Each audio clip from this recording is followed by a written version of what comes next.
Everyone. So before I start with Jahn Teller distortion, उससे पहले कुछ इंपॉर्टेंट पॉइंट्स है जो मुझे आपको क्लियर करने हैं। देखो, हमने स्पाइनल्स ऑलरेडी पढ़ लिया है, आपको समझ भी आ गया होगा। अब ना हमने देखा था कि कुछ तो मैंने आपको बताया था, कुछ ऐसे होते हैं जिससे हम क्या करेंगे, दोनों की ऑक्टाहेड्रल में निकालेंगे CFSC, जिसकी भी साथ होगी +3 की अगर साथ होगी तो बोल देंगे नॉर्मल स्पाइनल है, अगर +2 के साथ बोल देंगे इनवर्स स्पाइनल है ना। वो सब तो ठीक था। अब ना मैंने आपको एक चीज दिखाई थी कि जो क्रोमियम 3+ होता है, जब भी क्रोमियम 3+ होगा ऑलवेज नॉर्मल है ना, हमने ये देखा था।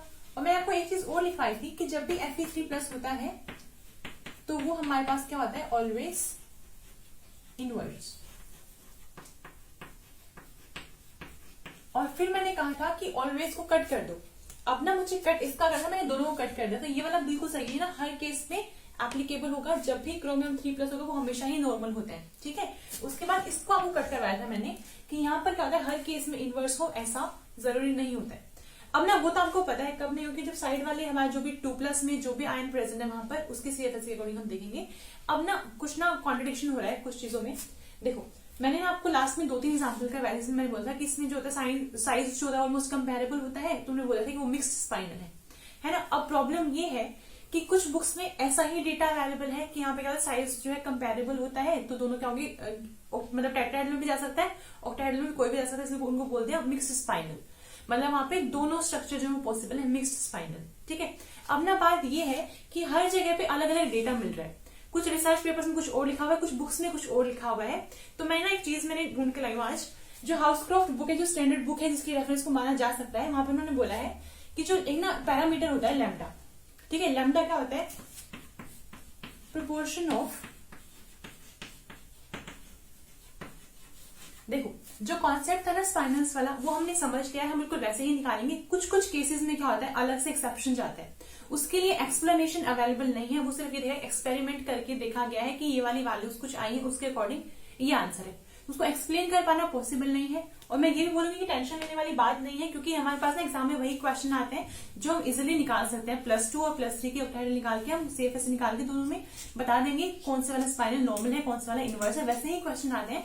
बट क्या होता है, कुछ ऐसे ऐसे चीजें होती है हमें बार बार दिखती रहती है, हमें लगता है कैसे निकलने वाला है, और इसी वजह से ना ये कोई पढ़ाता भी नहीं है, क्योंकि उनको पता है श्योरिटी नहीं है, हर बुक में अलग अलग डेटा अवेलेबल, तो कैसे उसको एक्सप्लेन करेंगे, वो थोड़ा प्रॉब्लम होता है।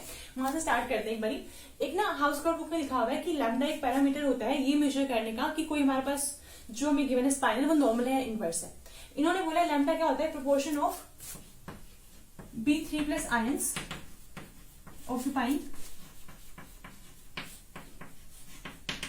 Tetrahedral words. मतलब जो लैम्डा की वैल्यू क्या दिखा रही है बेसिकली कि कितना प्रोपोर्शन है B3+ आयंस का जो टेट्राहेड्रल वर्ड्स में है। अब आपको पता है अगर B3+, क्योंकि जनरल फॉर्मूला क्या था, Ab2O4 ना, तो यहाँ पे क्या है, B3+ में होता है, A+2 में होता है। तो अगर जो B3+ आपको पता है अगर वो टेट्राहेड्रल वर्ड्स में गया, अगर क्या तो क्या होगा, वो इनवर्स है ना। इसलिए यहां से ये आया कि अगर हमारी लैम्डा की वैल्यू 0 है, यानी कि टेट्राहेड्रल वर्ड्स में B3+ आयंस प्रेजेंट ही नहीं है, तो क्या होगा, वो नॉर्मल स्पाइनल, तो वो होगा नॉर्मल स्पाइनल, ठीक है। उसके बाद अगर लैम्डा की वैल्यू होती है 0.5, यानी कि कुछ ना कुछ जो आयंस हैं वो टेट्राहेड्रल वर्ड्स में प्रेजेंट है, कौन से वाले, +3 वाले, तो ये होता है हमारे पास इनवर्स स्पाइनल, ये होता है इनवर्स स्पाइनल। अब ना एक एग्जांपल है MgFe2O4, इसकी ना लैम्डा की वैल्यू होती है 0.45, इसकी वैल्यू होती है 0.45। इसका मतलब क्या हुआ, अगर हम लैम्डा की वैल्यू जो कि हम एक्सपेरिमेंटली निकाल सकते हैं, तो यहाँ पे क्या हुआ, ये आया हमारे पास नॉर्मल, ये आया इनवर्स। अब अगर हम देखें इसकी लैम्डा की वैल्यू कितनी है, 0.45, तो इसका मतलब क्या हुआ कि कुछ ना कुछ अमाउंट, मतलब कुछ ना कुछ नंबर ऑफ जो आयंस है हमारे पास Fe3+, वो कहां पर है, मतलब वो टेट्राहेड्रल में है। और अगर ये टेट्राहेड्रल में गए तो क्या होगा, इनवर्स, क्या होगा, इनवर्स। इसलिए हमारे पास जो ये MgFe2O4 है इसको इनवर्स स्पाइनल बोलेंगे, इसको इनवर्स स्पाइनल बोलेंगे। ये वाला डेटा ज्यादा मतलब एक तरह से प्रूफ आप लगा सकते हो। तो ये वाला अगर आपके पास याद है ना, एग्जाम में पूछने अगर वैसे तो पूछेंगे नहीं, अगर पूछ ले तो आप ध्यान रखना है आपको, इसकी लैम्डा की वैल्यू 0.45 होती है, तो ये क्या होता है, हमारे पास इनवर्स स्पाइनल होता है। ये आपने रिसर्च पेपर में मिल जाएगा और हाउसक्रॉफ्ट बुक में भी ऐसा गिवन है, ठीक है। उसके बाद ना ऐसे ही जैसे मान लो मैं आपको बोलती हूँ कि निकल है, ये है, आपको बताना है ये कौन सा है, नॉर्मल स्पाइनल या इनवर्स स्पाइनल, कैसे देखेंगे आपको ऑलरेडी पता है, इस तो स्टेटस होती नहीं है, 0 होती है, ये Ni+2 है, कुछ ना कुछ वैल्यू होगी, तो ये हमारा इनवर्स ना, तो ये बिल्कुल इनवर्स ही है, इसमें कोई इशू नहीं है। और इसकी लैम्डा की वैल्यू पता है कितनी होती है, इसकी होती है 0.35, 0.38 और ये होता है इनवर्स स्पाइनल। तो बस ये बताया गया वहां पर कि जो लैम्डा होता है पैरामीटर होता है ये देखने का कि हमारे पास कितने proportion of B3+ ions available है किसमें, टेट्राहेड्रल वॉइड में। अगर होता है 0 आपको पता है फिर नॉर्मल हो जाएगा, क्योंकि फिर सारे किसमें होंगे, ऑक्टाहेड्रल में, ऑक्टाहेड्रल में अगर होंगे तो क्या होंगे, नॉर्मल स्पाइनल। ठीक है, ऐसे इससे ये वाली वैल्यू होती है जनरली 0.5। अब जो हमारे पास ये है, क्योंकि जब मैंने लास्ट टाइम आपको पढ़ा था, मैंने बोलती है मिक्स्ड स्पाइनल है। मिक्स का मतलब होता है कि वो अपना नॉर्मल भी हो सकता है और इनवर्स भी हो सकता है। तो कुछ बुक्स में तो ऐसे लिख के छोड़ दिया गया है कि क्योंकि दोनों का साइज कंपैरेबल है, इस तरह से क्या करेंगे, बोल देंगे कि वो मिक्स स्पाइनल है। कुछ जगह इसको टेट्रा ऐसा मिलेगा नॉर्मल, कुछ पे इनवर्स मिलेगा, बट इस वाली बुक में क्योंकि स्पेसिफिकली दिया हुआ है और आपको पता है जो पेपर में क्वेश्चन उठाते हैं वो भी स्टैंडर्ड बुक से ही उठाते हैं, तो हो सकता है अगर ये क्वेश्चन आए तो इसकी रेफरेंस में वही देंगे, हाउसक्रॉफ्ट। तो एक तो हम याद रख ही सकते हैं, है ना, इसको हम याद रख सकते हैं। ओके, अब ना उसके बाद मैंने 2-3 डेटा और कलेक्ट करे हैं, आपको मैं लिखवा देती हूँ। ये नहीं बोलूंगी कि याद कर लेना, क्योंकि नहीं आते यार ऐसे क्वेश्चन एग्जाम में जो आपको याद करने पड़े, जिनको आप किसी कॉन्सेप्ट लगा के ना निकाल पाओ, वो क्वेश्चन एग्जाम में नहीं आते हैं। बट स्टिल अगर मैं बात करती हूँ Zn Fe2O4 और उसके बाद Mn Fe2O4,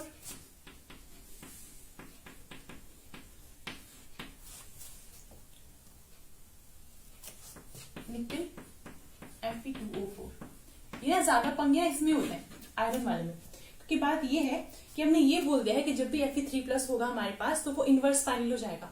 अब कौन से केसेस में दूसरा हिलेगा वो वाली बात हमें देखनी है। तो ये हो गया, एक हमने कौन सा देखा था, मैग्नीशियम वाला ना,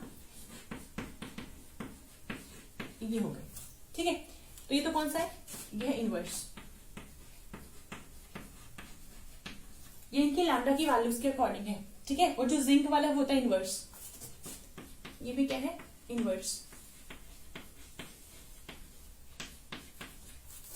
मैंगनीज वाला होता है नॉर्मल और ये होता है मिक्स्ड।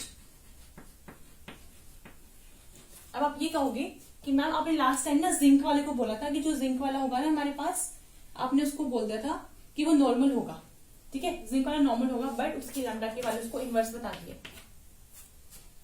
तभी मैंने बोला था कुछ केसेस में ना बता पाना बहुत ही मुश्किल हो जाता है, इसीलिए कुछ केसेस को याद रखना ही इंपॉर्टेंट है। मैं तो बोलूंगी अगर आप डायरेक्टली ना निकाल पाओ ना, जब भी फेराइड अगर आएगा तो ये चीजें ऐसी हैं जो कॉमन है बुक में और ऐसा कुछ डेटा अवेलेबल है, तो आएगा तो इन्हीं में से आएगा। तो आप चाहो तो उसको याद रख सकते हो, नहीं तो इग्नोर भी कर सकते हो। कोई ऐसा नहीं कि एक ही क्वेश्चन इसके ऊपर सिलेक्शन आपका रुकने वाला है, वैसा वाला सीन भी नहीं है। ओके, तो यहाँ पर हमारा जो स्पाइनल वाला पार्ट था ना वो तो हमने कर लिया कवर। अब बात ये है, अब ना हम मूव करेंगे जॉन टेलर डिस्टॉर्शन पे। इसको ना हम बोलते हैं जॉन टेलर, मतलब ऐसे लिखते हैं JOHN, जबकि उसकी स्पेलिंग ये है ही नहीं, ये है, ये आता है।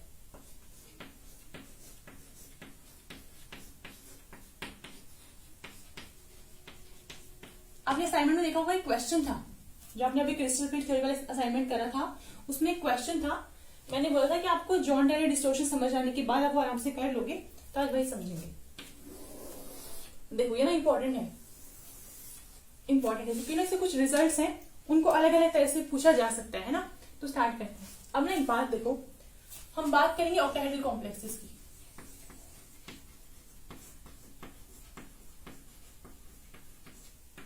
ऑक्टाहेड्रल कॉम्प्लेक्सेस जो होते हैं हम ये बोलते हैं उनको कि उसकी सारी जो बॉन्ड लेंथ होती है वो इक्वल होती है ना।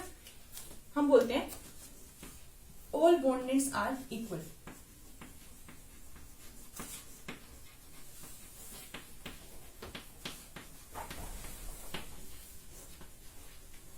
ये हमने बोला था इसमें केमिकल बॉन्डिंग में कि जो ऑक्टाहेड्रल कॉम्प्लेक्सेस होते हैं उसमें सारी बॉन्ड लेंथ ही इक्वल होती है। क्या है, सब में 90 डिग्री का रिपल्शन होता है, सारे सब में 90 डिग्री का ही एंगल है ना। उसके अकॉर्डिंग क्या होती है, सारी बॉन्ड लेंथ जो होती है इक्वल होती है, बट एक्चुअल में ऐसा नहीं है। क्योंकि देखो अगर मैं यहाँ पे ड्रॉ करूं कोई भी ऑक्टाहेड्रल कॉम्प्लेक्स,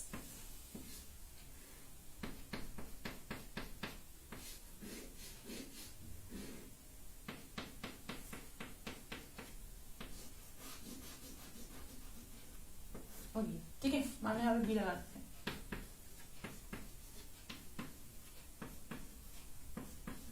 ये है, अगर हम बोल रहे हैं कि सारी बॉन्ड लेंथ यानी ये वाला ए बी सारी जो है वो कांस्टेंट है, मतलब सारी जो है इक्वल है, सबकी लेंथ जो है वो सेम आएगी। तो ऐसा किस केस में होता है?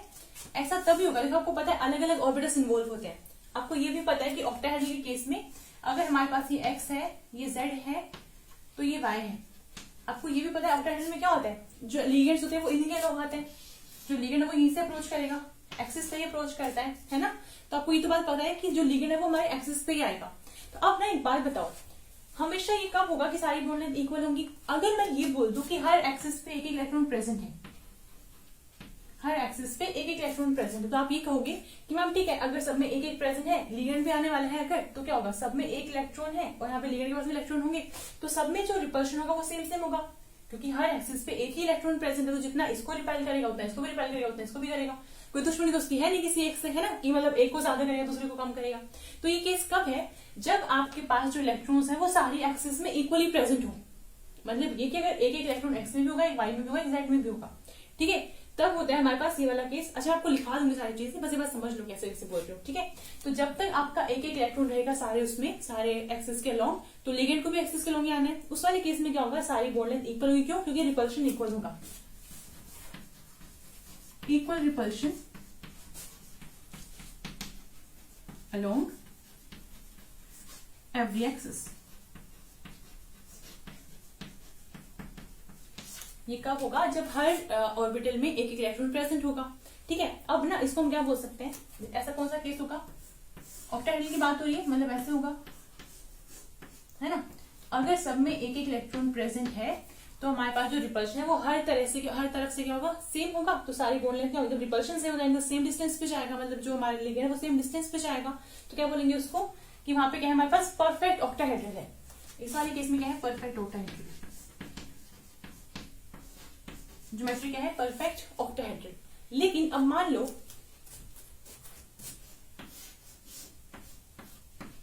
यहाँ पे तो इलेक्ट्रॉन है, यहाँ पर है और यहाँ नहीं है। सपोज यहाँ पर इलेक्ट्रॉन है ही नहीं, ये मान लीजिए dz² है, ये dx² माइनस y² है।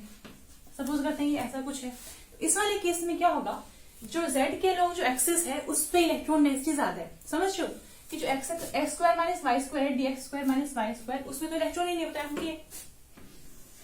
अगर ऐसे वाला ऑर्बिटल जो x और y एक्सिस के अलोंग है, यहाँ पे अगर इलेक्ट्रॉन डेंसिटी है ही नहीं, तो यहाँ पे जो भी लिगेंड आएगा उसको रिपल्शन मिलेगा नहीं, है ना। उसको अगर रिपल्शन नहीं मिलेगा तो क्या होगा, वो थोड़ा और पास जाएगा। जबकि जो ये वाला लिगेंड है, ये वाला जो ऑर्बिटल है dz², इसके पास है एक इलेक्ट्रॉन।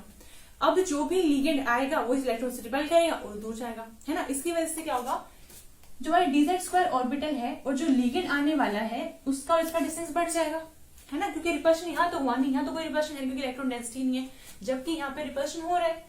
अगर यहाँ पे रिपल्शन होगा तो जो लिगेंड है और जो मेटल का मतलब जो ऑर्बिटल है अपनी dz² वाली, वो दूर रहेगी दूसरे, है ना, क्योंकि रिपल्शन अवॉइड करना है।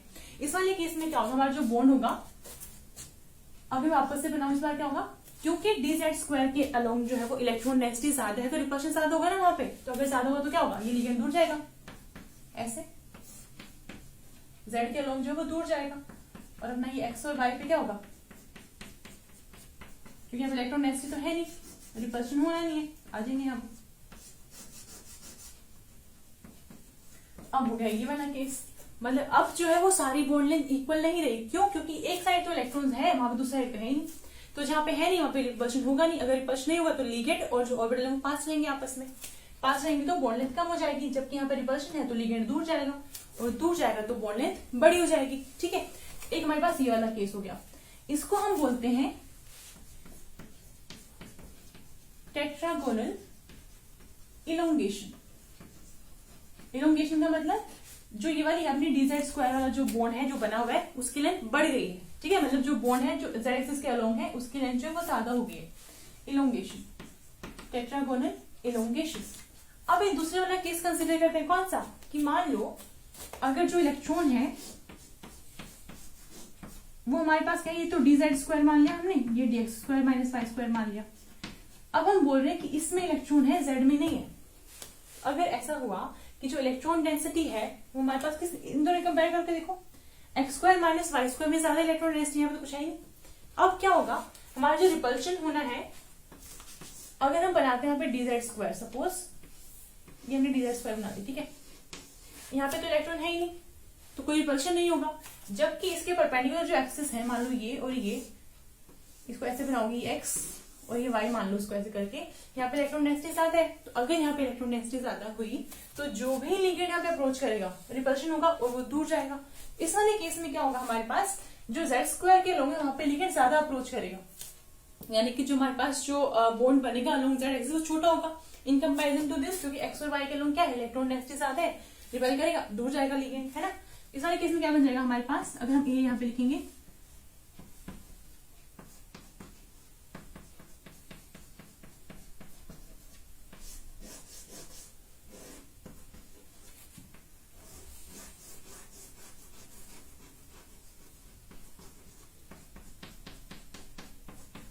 मतलब ये हुआ है कि जो ये वाली बॉन्ड लेंथ है अलोंग जेड एक्सिस वो क्या हो गई, कम हो गई है, और जबकि साइड वाले जो बॉन्ड एक्स और वाई के एक्सिस के अलोंग पे वो क्या है हमारे लंबे हो गए, उनकी लेंथ बढ़ गई।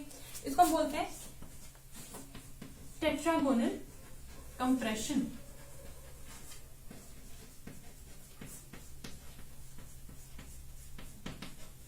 अब ना हमें ये तो समझ में आ गया कि रिपल्शन कैसे कैसे हो रहा है और ये बॉन्ड लेंथ छोटी बड़ी कैसे हो रही है ना। लेकिन कुछ बात ये है, कुछ कुछ क्वेश्चन आए होंगे कि इसको टेट्रागोनल वर्ड कहां से आया है और ऊपर से इसको कंप्रेशन क्यों बोल रहे हो। यहाँ पे भी बॉन्ड लेंथ तो यहाँ भी बढ़ रही है, बॉन्ड लेंथ यहाँ भी बढ़ रही है, बस ये वाली बात है कि यहाँ पे ऐसे बढ़ रही है, इसमें ऐसे बढ़ रही है, तो दोनों ही क्या होनी चाहिए, टेट्रागोनल इलोंगेशन ही होनी चाहिए दोनों कि बढ़ तो यहाँ पे भी रहा ना, फिर कंप्रेशन क्यों दे दिया। तो देखो अब वो डिस्कस करते कि नाम आया कहां से।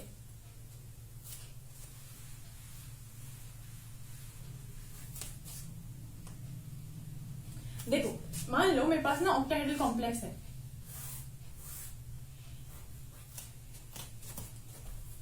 मेरे पास एक्चुअल में है, ये है हमारे पास, ठीक है।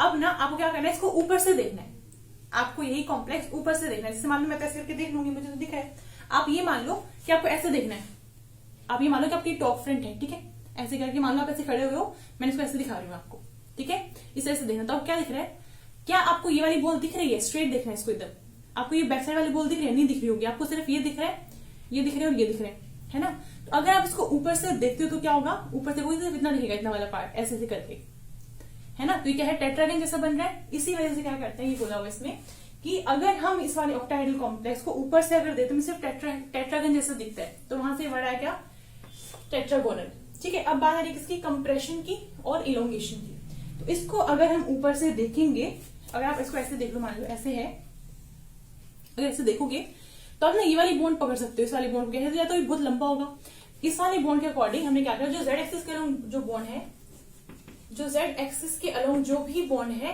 उसकी अगर लेंथ ज्यादा है तो हम बोलेंगे इसको इलोंगेशन। तो हम बेसिकली जेड एक्सिस के रिस्पेक्ट में बोल रहे हैं कि अगर जेड एक्सिस की जो बॉन्ड लेंथ है वो ज्यादा हुई, जो हमारे पास बॉन्ड बना है जेड एक्सिस के अलोंग, अगर उसकी बॉन्ड लेंथ ज्यादा हुई तो इलोंगेशन बोलेंगे। अगर जेड एक्सिस के अलोंग जो बॉन्ड है उसकी जो बॉन्ड लेंथ है अगर वो कम हुई बाकी हुई कंपैरिजन, उसको हम बोलेंगे क्या, कंप्रेशन। क्योंकि हमें तो सिर्फ इतना दिख रहा है कि अगर उसको हम ऐसे करके देख रहे हैं तो बाकी की बॉन्ड लेंथ हमें सेम सेम दिख रही है, बट इसकी बहुत बड़ी दिख रही है। अगर ये बहुत बड़ा दिख रहा है मतलब क्या होगा, इलोंगेशन हुआ होगा। अगर हमें ये ज्यादा बड़ी दिख रही है, ये छोटा दिख रहा है, मतलब क्या होगा, कंप्रेशन हो गया होगा, ठीक है। इनके रिस्पेक्ट में हम क्या करते हैं, जेड एक्सिस के रिस्पेक्ट में बात करते हैं इलोंगेशन की और कंप्रेशन। तो आई थिंक अभी तक तो समझ में आ गया होगा। अब थोड़ा सा और हम डिस्कस करते हैं।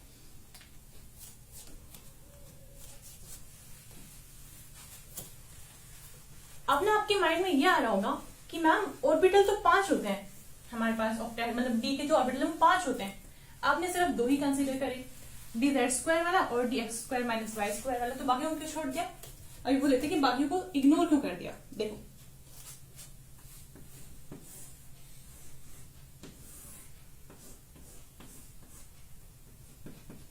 D X Y, D Y Z, D X Z,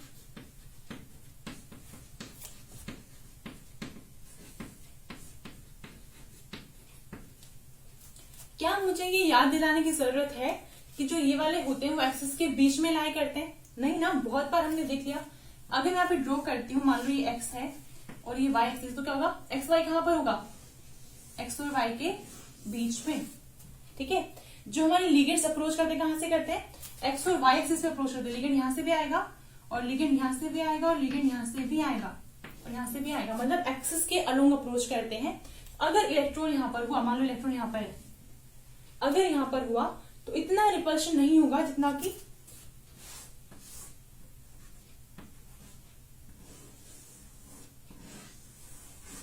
ये हमारे पास है D X square minus Y square, और ये हमारे पास है डी एक्स वाई। इसे मान लो इलेक्ट्रॉन यहां पर है सपोज। ठीक है, तो लिगेंड कहां से आएंगे, लिगेंड तो यहीं से आना है ऐसे। अभी बात बताओ, इसमें ज्यादा रिपल्शन होगा या इसमें ज्यादा रिपल्शन होगा, ऑब्वियसली इसमें होगा, क्योंकि इलेक्ट्रॉन भी यहीं पर है और लिगेंड भी यहीं से आ रहे हैं, जबकि यह है बिल्कुल सेंटर में लाई कर रहा है, तो लिगेंड साइड से आ जाएगा, है ना। इस वाले केस में क्या होगा, मोर रिपल्शन।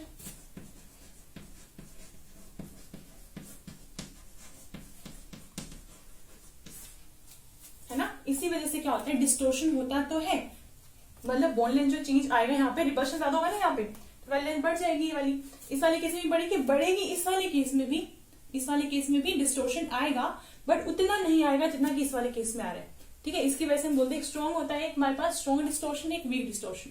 इस वाले केस में क्या होगा, वीक डिस्टोर्शन होता है। ठीक है, तो अब ना एक बात देखो, अगर हमारे पास ऐसा कुछ हो रहा है तो ओवरऑल रिजल्ट क्या है उस चीज का, रिजल्ट ये है, हम एक काम करते हैं, पहले ये बनाते हैं।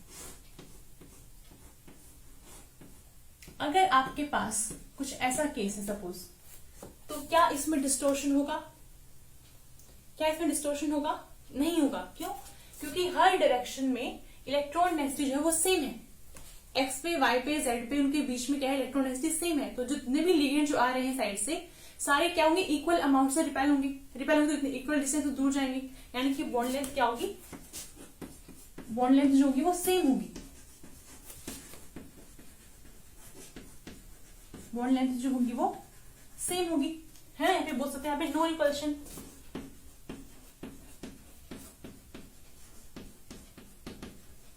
नो बायस रिपल्शन। बायस मतलब किसी एक डायरेक्शन में कोई ज्यादा रिपल्शन नहीं हो रहा। ठीक है, इस वाले केस में अगर मैं बोलती हूं यहां पर आपको, ये हमारे पास ये वाला केस है, तो क्या इसमें ऐसा होगा, इसमें आपको पता है यहां तो ठीक है, जो एक्सिस के बीच में है, एक्स वाई हो गया, वाई जेड हो गया, ये तो सारे जो सेंटर में, इनमें तो ठीक है, एक एक इलेक्ट्रॉन चारों तरफ से है, मतलब तो चल जाएगा काम। पर यहाँ पे क्या है, मान लो जेड स्क्वायर में एक इलेक्ट्रॉन है, Y square X square minus Y square में है नहीं, तो क्या होगा, ये ज्यादा रिपेल करेगा। अगर ये ज्यादा रिपेल करेगा तो बॉन्ड लेंथ को बढ़ाएगा, अगर बॉन्ड लेंथ बढ़ी तो डिस्टोर्शन आया ना, तो यहाँ पे क्या होगा, डिस्टोर्शन आएगा, यहाँ पर क्या होगा, डिस्टोर्शन आएगा। ऐसे ही एक और देखो, इसका दूसरा वाला भी हो सकता है ना, ये हो या फिर और लगा लो, ये भी हो सकता है, दोनों ही केसेस में डिस्टोर्शन आएगा, है। अब देखते हैं लास्ट वाला केस।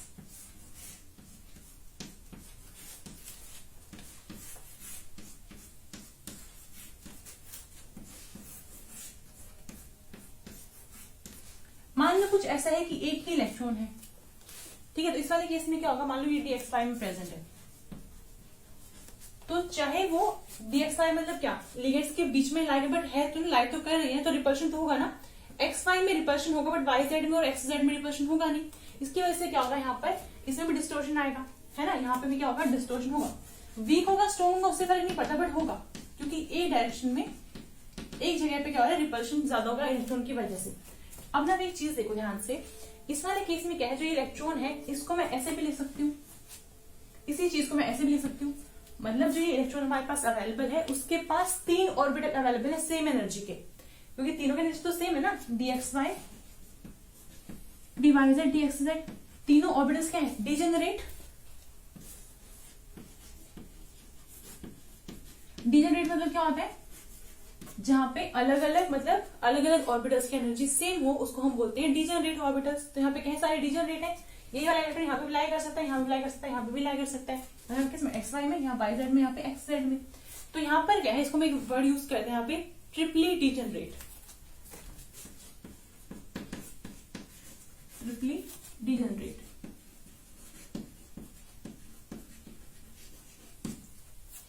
ट्रिपली डिजनरेट। यहाँ पर क्या है, तो ये इलेक्ट्रॉन है, एक ही इलेक्ट्रॉन या तो इसमें रहेगा dx square minus Y square में, यहाँ पे क्या मान लो dz स्क्वायर, या फिर किसमें रहेगा dz स्क्वायर में। तो यहाँ पे भी क्या है, इस इलेक्ट्रॉन के पास दो पॉसिबिलिटी है, दो अरेंजमेंट पॉसिबल है, या तो ये इसमें रह जाए या फिर इसमें रह जाए, है ना। तो इसको हम क्या बोलते हैं, डबली डिजनरेट, इसको हम बोलते हैं डबली डिजनरेट। ठीक है, जो इलेक्ट्रॉन है वो दो ऑर्बिटल्स में घूम सकता है। ओके, इसको क्या बोलेंगे, क्या इसमें अलग अलग अरेंजमेंट पॉसिबल है, वो तो फिक्स है। अब ना इलेक्ट्रॉन में नाम तो लिखा नहीं हुआ, वो चाहे तो मान लो ये ऐसे है, आप कहोगे मैम इस वाले इलेक्ट्रॉन को यहाँ कर दो, इसको यहाँ कर दो, तो दिखेंगे तो वैसे ही ना, इलेक्ट्रॉन थोड़ी अलग से कुछ एक रेड कलर का एक ग्रीन कलर का, ऐसे तो है नहीं कि अलग अलग पहचान लेंगे उसको, है ना। तो ये वाली बात तो है नहीं। तो यहाँ पे क्या है, एक ही अरेंजमेंट पॉसिबल है, तो इस वाले किस क्या बोलेंगे उसको, नॉन डिजनरेट।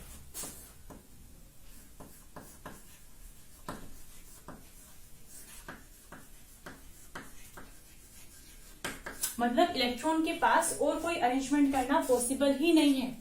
ओके, सो डिजेनरेसी का मतलब होता है अलग अलग अरेंजमेंट्स इलेक्ट्रॉन्स की, जिसमें क्या होगा, ऐसे ऑर्बिटल्स जो इनकी एनर्जी जो इक्विवेलेंट है उसमें वो क्या करेंगे, ट्रांसफर कर देंगे। मतलब ऐसे वाला भी पॉसिबल है, ऐसे वाला भी पॉसिबल है, ऐसे वाला भी पॉसिबल है। ठीक है, ये सब चीजें हमने देख ली कि देखो ओवरऑल कंक्लूजन क्या है कि जब तक हमारे पास कुछ ऐसे इलेक्ट्रॉनिक कॉन्फ़िगरेशन है जो कि नॉन डिजेनरेट है, जिसमें कोई और अरेंजमेंट लिख पाना पॉसिबल नहीं है, तब तक क्या होगा, कोई भी रिपल्शन नहीं होगा, हमारे पास क्या होगा, परफेक्ट ऑक्टाहेड्रल। Perfect octahedral. लेकिन अगर जो हमारे कॉन्फ़िगरेशन है या तो वो डबली डिजनरेट हो या फिर ट्रिपली डिजनरेट हो, उस वाले केस में क्या होगा, हमारे पास डिस्टोर्शन होगा, स्ट्रॉन्ग होगा, वीक होगा, वो हम आगे देख लेंगे, बट डिस्टोर्शन होगा, क्योंकि उस केस में क्या होगा, किसी एक डायरेक्शन में इलेक्ट्रॉन की डेंसिटी ज्यादा होगी। तो अब तक हमारा कंक्लूजन ये है कि जब तक नॉन डिजनरेट है परफेक्ट ऑक्टाहेड्रल, जब तक हमारे पास डबली या फिर ट्रिपली डिजनरेट है, क्या होगा, डिस्टोर्टेड ऑक्टाहेड्रल। ओके, अब ना देखो एक बात बताओ, परफेक्ट ऑक्टाहेड्रल वाला ज्यादा स्टेबल रहेगा या डिस्टोर्टेड वाला। अब आप ना ये सोच सकते हो कि मैम जो डिस्टोर्टेड वाला है ना, उसमें रिपल्शन कम हो रहा है, क्योंकि 2 लिगेंड दूर जा रहे हैं या फिर 4 लिगेंड दूर जा रहे हैं, है ना, तो रिपल्शन कम हो रहा है, वो बात तो चलो ठीक है, मान ली। अब ना एक बात बताओ, जब वो दूर जा रहे हैं वो बॉन्ड्स, तो वीक नहीं हो रहे ना, ऑब्वियस सी बात है। हमारे पास यहाँ पे मेटल है, एक यहाँ पे लगा हुआ है लिगेंड इतनी दूर, एक लिगेंड मान लो यहाँ पे लगा हुआ है, फोर्स ऑफ अट्रैक्शन किसी भी बॉन्ड को स्ट्रॉन्ग कर देता है, फोर्स ऑफ अट्रैक्शन किसमें ज्यादा होगा, न्यूक्लियस यहाँ पे है, लिगेंड के इलेक्ट्रॉन यहाँ पर है, तो यहाँ पे फोर्स ऑफ अट्रैक्शन ज्यादा होगा कि नहीं होगा, होगा। तो दूर जाने की वजह से जो बॉन्ड है वो वीक हो गए, तो वीक होने की वजह से क्या है, हम ये बोलेंगे कि जो इलेक्ट्रॉन, मतलब जब भी कोई ऐसा सिस्टम होगा जो हमेशा मतलब इतना दूर, इसकी वजह से क्या हो, डिजनरेसी आने की वजह से क्या हो गया, उसका बॉन्ड भी वीक हो गया, है ना, चाहे 2 बॉन्ड वीक हुए चाहे 4 बॉन्ड वीक हुए, बट वीक तो हुए ना। इसकी वजह से क्या होगा, वो चाहेगा कि वो ऐसी स्टेट में रहे, वो चाहेगा कि वो ऐसी स्टेट में रहे। क्या करना है, मतलब इसको वो चाहेगा कि डिजनरेसी है जिसकी ऐसे वाली की क्या है, डिजनरेसी ये तो है कि वो इधर भी जा सकता है, इधर भी जा सकता है, तो वो चाहेगा कि उसकी डिजनरेसी ब्रेक हो, ताकि उसका ये रिपल्शन खत्म हो। समझ रहे हो, तो ना वही आया फिर क्या स्टेटमेंट, जॉन टेलर डिस्टोर्शन की स्टेटमेंट। लिखो अभी,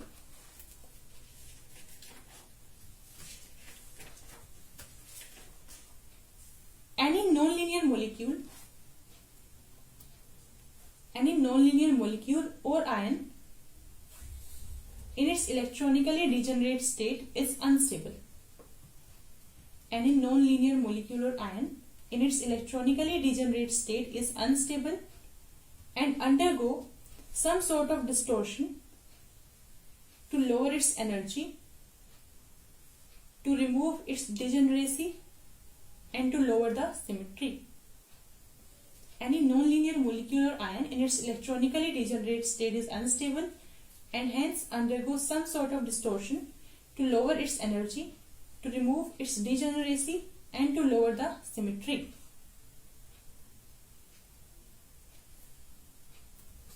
अब इसका मतलब क्या है, इसका मतलब ये है कि ना, ये समझ में आ गया ना, इतना आगे चलते हैं।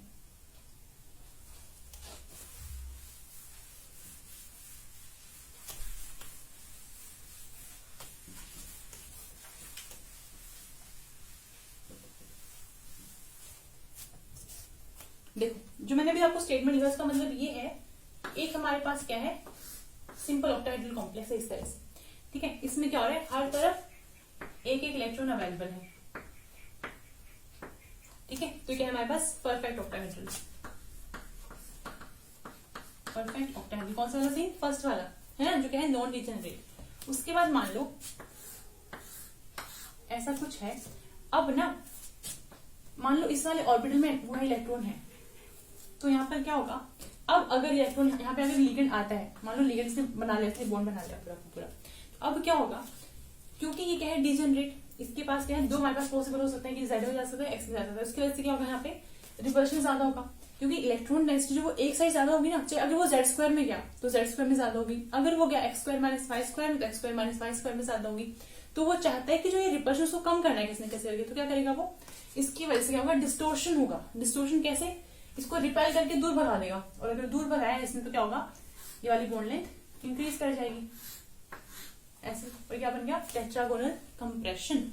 ठीक है, क्या बन गया ये टेट्रागोनल कंप्रेशन, क्योंकि अगर देखो यहाँ पे एक्स और वाई एक्सिस पे ज्यादा डेंसिटी तो क्या होगा, इनकी बॉन्ड लेंथ बढ़ेगी।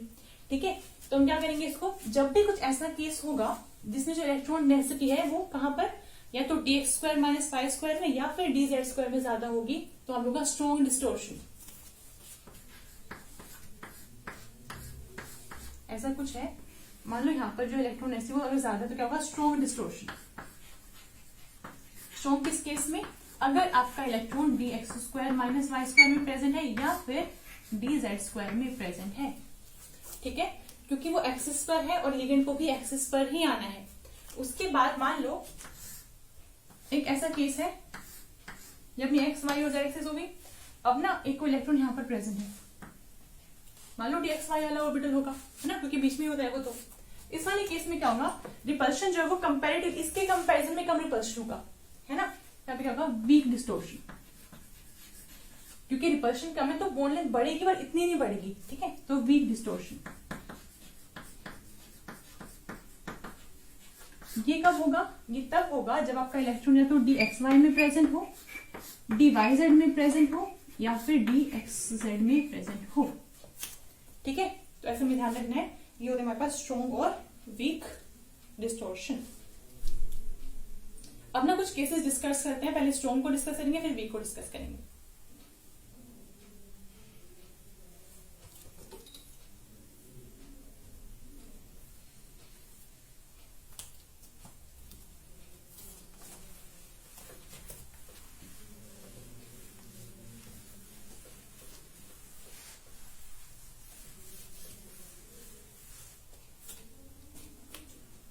सबसे फर्स्ट केस है कौन सा, हम पढ़ रहे हैं स्ट्रॉन्ग डिस्टोर्शन जब होगा।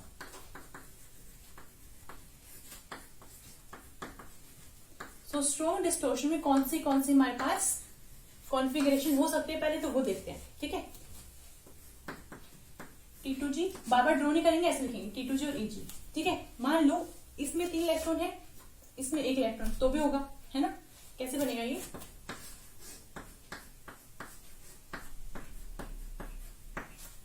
है ना, क्योंकि क्या होगा, एक डायरेक्शन में इलेक्ट्रॉन डेंसिटी बढ़ेगी तो क्या होगा, स्ट्रॉन्ग डिस्टोर्शन, स्ट्रॉन्ग होगा। स्ट्रॉन्ग होने का रीजन क्या है, क्योंकि यहाँ पे डी जेड स्क्वायर है या फिर मान लो D X square minus Y square है, एक्स उसी वाले एक्सिस के लोग लिगेंड भी आ रहे हैं। ठीक है, या फिर आप ये कह दो T2G6 और ये इसमें भी होगा, कैसे, नीचे वाले पूरे फील्ड है, इस वाले केस में भी तो है, डिजेनरेसी यहाँ पर भी है, कैसे, तो इलेक्ट्रॉन यहाँ पे मूव कर सकता है और यहाँ पर भी कर सकता है, तो डिजेनरेसी तो है ना यहाँ पे ऐसे। ये क्या है हमारे पास, ये भी क्या है, डबली डिजेनरेट,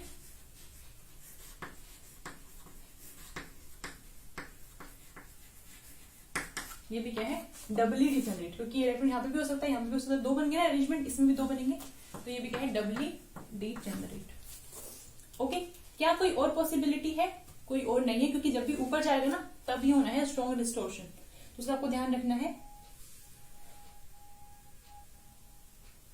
और हम क्या कर सकते हैं, मान लो अगर ये ऐसे हो EG1, यहाँ पे तो पूरे फील्ड है, ऊपर सिर्फ एक ही है, तो यहाँ क्या है, डबली डिजेनरेट। तो हमने ये देख लिया, जब भी आपका जो कॉम्प्लेक्स है उसमें जो मेटल आयंस की जो कॉन्फ़िगरेशन होगी वो डबली डिजेनरेट होगी, तो हमारे पास क्या होगा, strong distortion.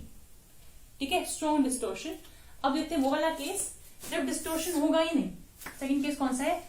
No distortion at all.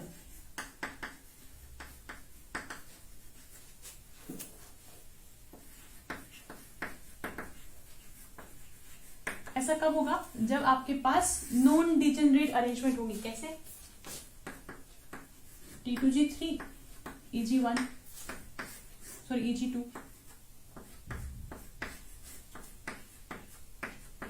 क्या ये नॉन डिजेनरेट?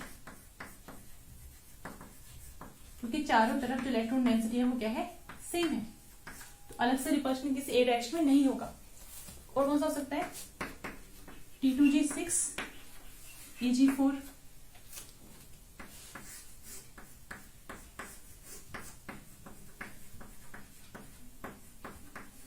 ये भी क्या है? नॉन डिजेनरेट है ना। बस आपको ऐसे देखना है कि वहां पे डिजेनरेसी होनी नहीं चाहिए किसी भी केस में, ठीक है, तो फिर सही रहेगा। ओके, या फिर क्या हो सकता है? T2G3 EG0, मतलब यहाँ पर आपके यहाँ तो पूरा वेकेंट है, कोई है ही इलेक्ट्रॉनिक्स यहाँ पर है, तो क्या होगा? X Y Y Z Z तीनों में क्या है? सेम सेम सेम सी है ना, तो क्या होगा? अलग से रिपल्शन नहीं होगा जाके कहीं पर। तो ये वाला केस भी क्या है? जब आपके पास डिस्टोर्शन नहीं होगा। और क्या कर सकते हो इसी को, इसका जो वो वाला बना सकते हैं T2G6 EG0, ऐसे वाला केस भी। मतलब वहां पे सारे क्या होने चाहिए? नॉन डिजेनरेट होने चाहिए। तो जब भी आपके पास नॉन डिजेनरेट सिस्टम है वहां पे डिस्टोर्शन नहीं होता है। और जब भी डबली डिजेनरेट होगा, यानी इलेक्ट्रॉन जो है dx² - y² या फिर dz² में प्रेजेंट होगा, तो वहां पे क्या होगा? Strong distortion. रीजन क्या है? क्योंकि वो क्या है? एक्सिस पे लाई कर रहे हैं वो वाले ऑर्बिटल, और लिगेंड भी एक्सिस से ही अप्रोच करता है, ठीक है। अब कौन सा बचा थर्ड केस? Week distortion. जब आपके पास डिस्टोर्शन तो होगा लेकिन वीक होगा। वो किस केस में होगा? जब आपकी जो डिजेनरेसी है वो कौन सी साइड पे आएगी? आपके एक्स वाई वाई जेड या फिर एक्स जेड ऑर्बिटल्स में। Slide distortion.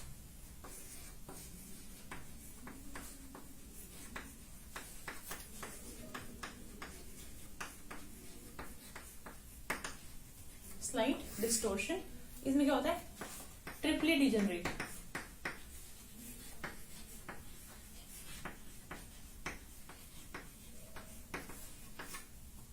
फर्स्ट केस देते कौन सा होगा? मान लो T2G1 EG0, यहाँ पर एक इलेक्ट्रॉन है, यहाँ पे है, तो ये भी क्या है? एक्स वाई में मान लो पर इलेक्ट्रॉन तो है ना, तो ये है ट्रिपली डिजेनरेट है। और हमारे पास यहाँ पे क्या होगा? Slide distortion. स्लाइड क्यों है? क्योंकि ये एक्सिस के बीच में लाई कर रहा है, लिगेंड के साथ रिपल्शन नहीं करेगा बट करेगा। ओके, इसके बाद मान लो T2G2 EG0, ऐसे। इसमें भी तो है डिजेनरेसी, कैसे हो सकती है? और क्या कर सकते हो इसको? इन दो में दिखा दो या फिर इन दो में दिखा दो। बात तो वही है, एनर्जी तो तीनों ऑर्बिटल्स की ही सेम है ना। तो इस वाले केस में भी क्या होता है? क्या है ये? ट्रिपली डिजेनरेट। ट्रिपली डिजेनरेट का मतलब क्या होता है? तीन अरेंजमेंट पॉसिबल है, उनका आप तीन तरह से लिख सकते हो। इसमें लिखा यहाँ पे, ठीक है। इसको भी लिख सकते हैं कैसे? यहाँ दिखा दो, यहाँ दिखा दो, ठीक है, क्योंकि एनर्जी तो सेम ही है। ओके, अब है नेक्स्ट अपना कौन सा? अगर मैं 3 लिख दूं तो होगा क्या?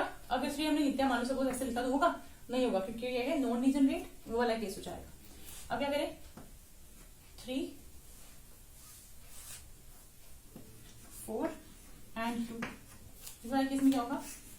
नीचे 4 है, 1 2 3 एंड 4, ऊपर 2, ऐसे। यहाँ पे भी क्या है? ट्रिपली डिजेनरेट। कैसे बन सकता है?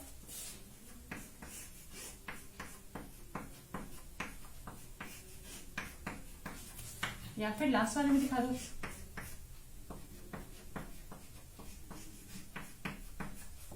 ठीक है, ऐसे भी हो सकता है। और लास्ट केस कौन सा होगा? यहाँ पे 5 है, यहाँ पे 2 है।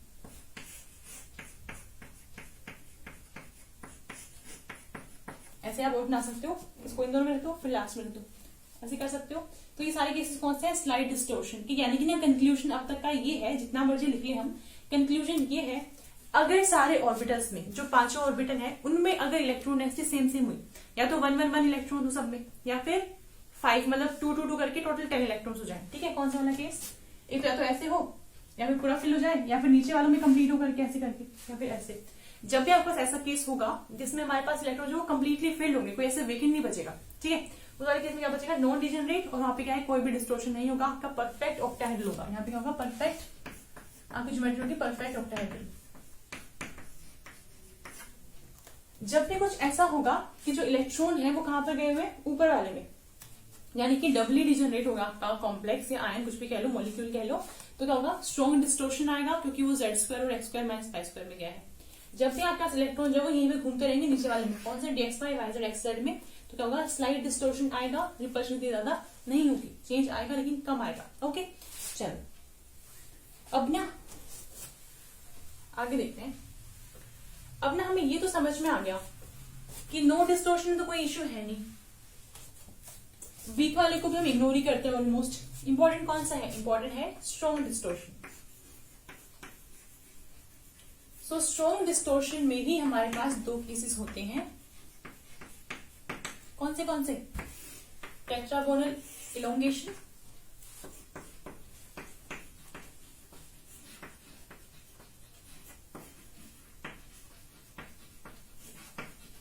And tetragonal compression.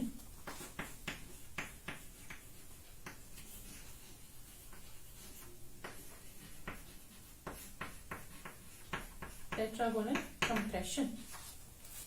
ओके, इसमें कौन सा केस होगा? ये जब हमारे पास इलेक्ट्रॉन डेंसिटी इज,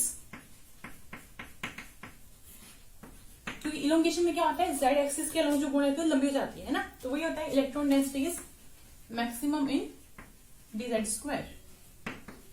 जब आपके dz² ऑर्बिटल में इलेक्ट्रॉन डेंसिटी ज्यादा होगी तो क्या होगा? उस साइड जो इलेक्ट्रॉन आएगा वो रिपेल करेगा, जो लिगेंड आएगा वो रिपेल करेगा, दूर जाएगा, यानी कि बॉन्ड बढ़ जाएगी। वही तो है इलोंगेशन। इस वाले केस में कब होगा ये? Electron density is higher in या maximum in dx² minus y² orbital, dx² minus y² orbital.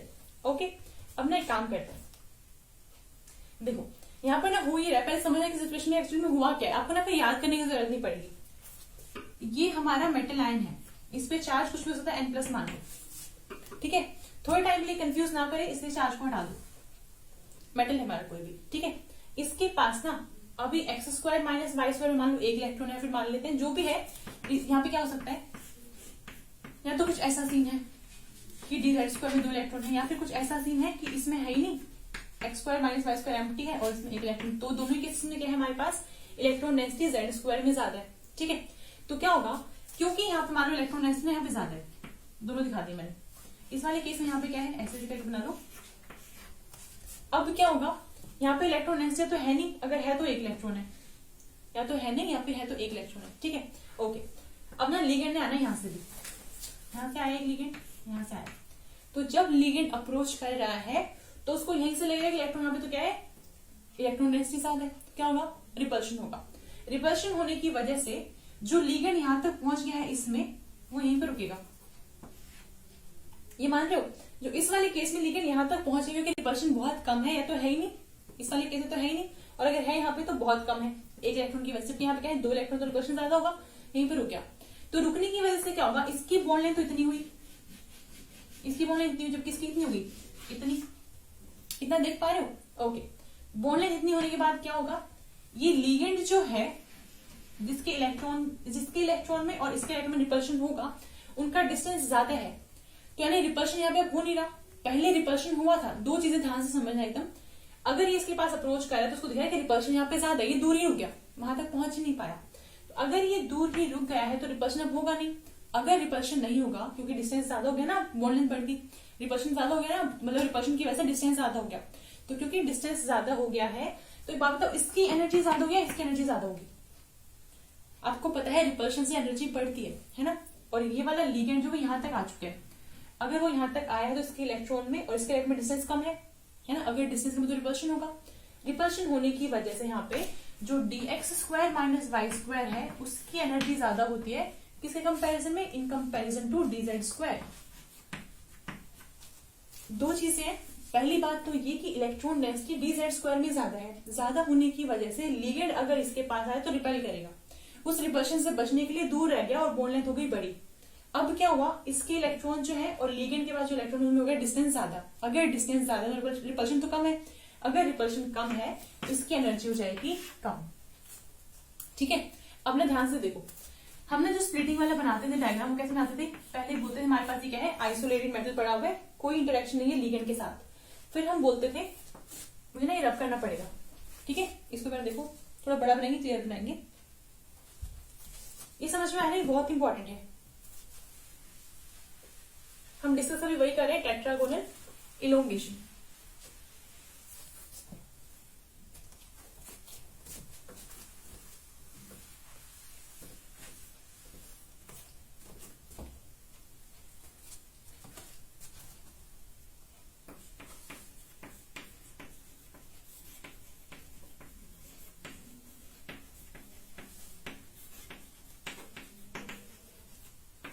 Tetragonal elongation. तो स्टार्टिंग में क्या था हमारे पास,